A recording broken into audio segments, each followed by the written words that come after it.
Cuba serait au bout du rouleau selon Donald Trump. L'île traverse une crise profonde économique et énergétique alors que Washington multiplie les pressions contre la Havane. Les tensions se durcissent à l'échelle régionale quelques mois après l'opération d'enlèvement de Nicolas Maduro. Samedi dernier, les États-Unis ont réuni plusieurs gouvernements conservateurs d'extrême droite du continent lors du sommet dit du bouclier des Amériques, affirmant que le régime vivait ses derniers instants. Bonjour Gaspard Estrada. Bonjour. Vous êtes politologue, membre de l'unité du Sud global à la London School of Economics. Alors, quelle est l'ampleur de cette crise énergétique à Cuba ? Inédite. Inédite parce que même durant la période dite spéciale, c'est-à-dire juste après l'effondrement de l'URSS en 1989, Cuba était en mesure, le gouvernement cubain était en mesure d'importer ne serait-ce que quelques dizaines de milliers de barils de pétrole. Le secteur privé cubain contrôlé par l'armée était lui aussi en mesure de détourner, de contourner les sanctions américaines. Il ne faut pas oublier que la loi Helms-Burton, qui a considérablement renforcé les sanctions américaines, date de 96, donc c'est postérieur à la période spéciale. Et donc ça permettait d'avoir une sorte de filet de sécurité minimal. Aujourd'hui, à Cuba, il n'y a plus de kérosène, ce qui veut dire concrètement que les lignes aériennes ne peuvent plus atterrir à Cuba. Donc ça a une traduction très concrète, c'est-à-dire Oui, le tourisme les touristes ne peuvent plus venir à Cuba, et donc les dollars qui vont avec, et donc l'économie du pays. L'économie est à l'arrêt. Il y a donc une réorganisation des services publics. Les hôpitaux sont aussi paralysés. Il y a une semaine de 4 jours. Donc on voit bien que la situation est sur le long terme intenable. Il n'y a pas de possibilité d'approvisionnement de pétrole venu d'ailleurs ? Alors oui, théoriquement oui, y compris parce que plusieurs pays latino-américains souhaitent pouvoir envoyer du brut ou du pétrole. Je pense notamment au Mexique, qui est devenu le pays qui a en quelque sorte remplacé le Venezuela durant ces derniers mois. Néanmoins, il y a eu des pressions qui ont été exercées par Washington sur la présidente Claudia Sheinbaum pour que celle-ci stoppe ses exportations. Aujourd'hui, le Mexique envoie des vivres. C'est également le cas du Brésil. Mais il n'y a pas d'exportation de brut, et c'est vrai que ça va devenir un problème. Aucun pays n'aurait la possibilité de le faire, parce qu'on comprend que le Mexique soit dans une situation, disons, contrainte par rapport aux États-Unis, Gaspard Estrada, mais peut-être que d'autres pays pourraient le faire. Oui, la Chine, la Russie, mais on C'est voit bien évidemment à eux que l'on pense, puisque jadis, la Russie était le principal bienfaiteur de Cuba. oui, mais on voit bien que les priorités sont ailleurs, et compte tenu de l'aggravation de la situation dans d'autres zones géographiques, on voit bien que la priorité de la Chine, la priorité de la Russie, aujourd'hui n'est pas Cuba. Bon, par ailleurs, évidemment, ça se surajoute déjà à un embargo très lourd. Absolument, l'embargo est très lourd, et on voit bien qu'il y a une volonté américaine de appliquer cet embargo de la manière la plus stricte possible. Là où hier, l'embargo permettait quelques accommodements, et c'est ce que j'évoquais par rapport à la période spéciale, aujourd'hui ce n'est plus le cas, et c'est ce qui rend la situation en quelque sorte inextricable, puisqu'on voit bien qu'aujourd'hui, malgré cet embargo, malgré cette asphyxie de l'île, on voit mal quelle est la perspective politique, puisque c'est à ça que font allusion les autorités américaines. Ils veulent un changement de régime à Cuba, mais on voit mal avec qui. Au Venezuela, il y a eu un accord politique, en quelque sorte, entre les autorités, les dignitaires du régime et Washington. C'est ce qui a rendu possible cette évolution. On voit mal aujourd'hui les forces armées révolutionnaires cubaines faire un mouvement similaire. Bon, le niveau de pauvreté dans l'île, Gaspard Estrada? Oui, il est extrêmement élevé. Malheureusement, il n'y a pas de chiffres qui permettent d'étayer quel est le niveau Je sais pas, exact. moi j'avais trouvé 89% de la population dans l'extrême pauvreté. Oui, les Cubains sont très pauvres et sont dans la... Dans la misère. oui, Mais après, quel est l'exact chiffre? Moi, j'ai pas de statistiques, je préfère pas me prononcer. Mais en tout cas, bon, on se demande comment le pays peut tenir.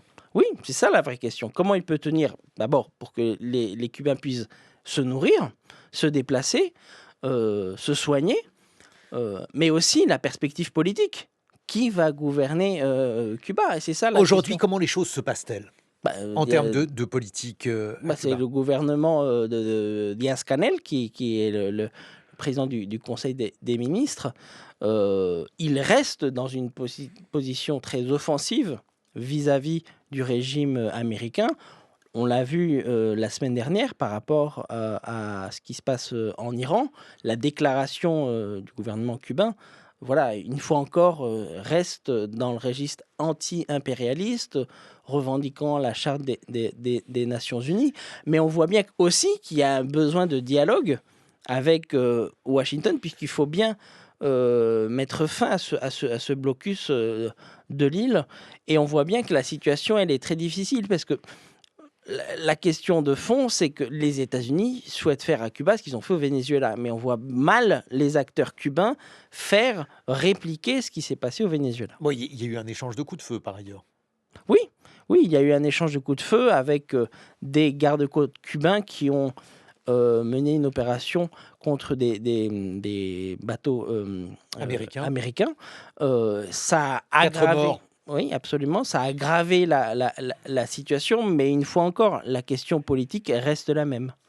Alors, quelle est la stratégie déclarée de l'administration Trump? Bon, la stratégie déclarée de l'administration Trump, c'est la pression maximale.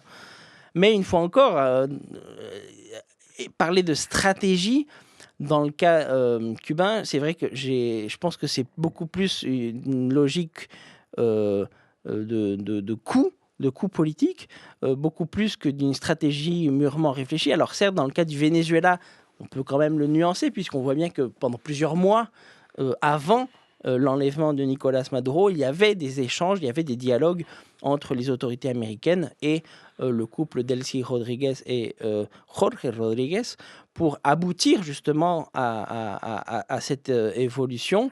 On ne voit pas ça à Cuba, et c'est cette absence d'interlocuteur qui, moi, m'interpelle, puisque sans interlocuteur fiable, on voit mal comment il pourrait y avoir cette évolution. Bon, par ailleurs, le lobby anti-castriste est assez important autour de Donald Trump, à commencer par Marco Rubio. Absolument. Il est lui-même d'origine cubaine. Il est né à Cuba? Non, non, il est né et ils sont partis, en fait, sa famille est partie en 1956, avant le changement et l'arrivée au pouvoir de Fidel Castro. Et il est clair que la base électorale de Marco Rubio est composée en bonne partie par ces diasporas cubaines, mais aussi vénézuéliennes. Et pour lui, ce serait quand même quelque chose de très fort de pouvoir dire, sous mon mandat en tant que secrétaire d'État, et surtout pour Donald Trump, d'avoir faire évoluer, changer le régime cubain, ce serait un marqueur très important. Et c'est très clairement dans cette logique-là que Donald Trump se place, en kidnappant Nicolas Maduro ou en assassinant Khamenei en Iran. Et oui, parce que ce que l'on a dit et plusieurs fois commenté, c'est le fait que beaucoup de latino-américains, bien que Donald Trump ait une politique extrêmement dure contre l'immigration, beaucoup de latino-américains présents aux États-Unis et ayant le droit de vote, bien sûr, se sont prononcés en faveur de Donald Trump. Absolument, ça a été un des marqueurs de l'élection de 2024. C'est ce basculement de l'électorat latino en faveur de candidats républicains. Et d'ailleurs, c'est ce qu'on est en train de voir maintenant dans un mouvement inverse depuis 2024. Pour la première fois, il y a eu une alternance vers le Parti démocrate à Miami, dans la mairie de Miami, lors d'une élection partielle il y a quelques mois. Et c'est ce qu'on est en train de constater dans d'autres élections locales ces derniers mois. Et c'est ce qui crée une inquiétude, en fait, au sein des élites républicaines, du Parti républicain, puisqu'on est à quelques mois des élections de mi-mandat des mid-terms aux États-Unis durant le mois de novembre. Et les stratèges républicains craignent justement un basculement de cet électorat de nouveau chez les démocrates. Et le cas cubain est extrêmement important puisque je pense que le régime cubain il pourrait ouvrir les vannes, notamment en matière migratoire. Et ça pourrait créer un problème aux Aux États-Unis, et États-Unis, bien notamment sûr. en Floride. Ils sont nés à moins de 150 kilomètres du sud de la Floride. Et c'est une stratégie qui a déjà été utilisée par le régime, notamment durant la période spéciale en 89. On ne peut pas exclure que cela se reproduise. Et alors, évidemment, Cuba représente pour les États-Unis une option symbolique plus qu'une option économique comme le Venezuela avec le pétrole vénézuélien. Absolument, il n'y a pas de pétrole au Venezuela, et c'est d'ailleurs À Cuba. à Cuba, pardon, et c'est une vraie incitation pour que les choses n'évoluent pas. Bon, et évidemment, il est difficile de savoir ce qu'en pense la population cubaine. Oui, parce que malheureusement, il n'y a pas d'études d'opinion, et donc de ce point de vue-là, il est difficile de quantifier les positionnements des uns et des autres. Et est-ce qu'il y a une opposition cubaine? Alors, on a parlé bien sûr des Cubains de la diaspora, notamment ceux présents aux États-Unis. Est-ce qu'ils sont coalisés politiquement? C'est ça la vraie question. Il y a une dissidence à Cuba, et même une dissidence interne qui est présente dans le pays.